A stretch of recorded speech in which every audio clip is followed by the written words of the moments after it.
আর এবার একটা বাগানের কথা বলবো আপনাদের, যে বাগানের একটা বিশেষত্ব আছে। এই বাগানে নানা রকমের আম পাওয়া যায়, আবার একটা গাছে আম ফলছে একাধিক রকমের, কোনোটা দেশি কোনোটা বিদেশি।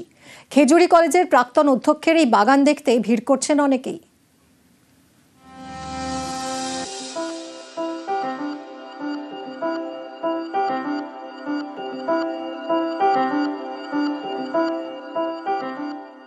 একটা আম গাছ, সেই গাছেই নাকি একাধিক রকমের আম। একটি ডালে জাপানি মিয়াজাকি, আরেক ডালে দেশি হিমসাগর।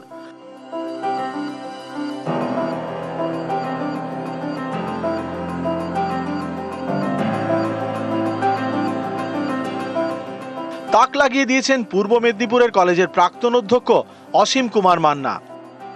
আমাদের দেশের যেসব লিজেন্ডারি আম, ভালো ভালো জাতের আম, সেগুলো নষ্ট হয়ে যাচ্ছে, যেগুলো লোকে আর করছে না, নামও জানে না, সেই সব আমগুলোকে মালদা মুর্শিদাবাদ সহ রাজ্য এবং দেশের বিভিন্ন জায়গা থেকে সংগ্রহ করে সেগুলোকে আমাদের বাগানে আমরা বাঁচিয়ে রাখার চেষ্টা করছি এবং এটা প্রপাগেট করার চেষ্টা করছি। অসীম কুমার মান্না গাছ ভালোবাসেন। 2 বছর আগে চাকরি থেকে অবসর নেন, তারপর বাগান নিয়েই মজে। পাশে পেয়েছেন ছেলে অর্পণকে। একটু একটু করে বাগানে এখন নানা প্রজাতির আম গাছ, তার মধ্যে রয়েছে দেশি হিমসাগর, ল্যাংড়া, আম্রপালি, ফজলি, তেমনি বিদেশি মিয়াজাকি, চিয়াং ম্যাঙ্গো, পালমারের মতো আম। এক একটা গাছে বিভিন্ন ধরনের আম, এর জন্য গাছে করা হয়েছে গ্রাফটিং।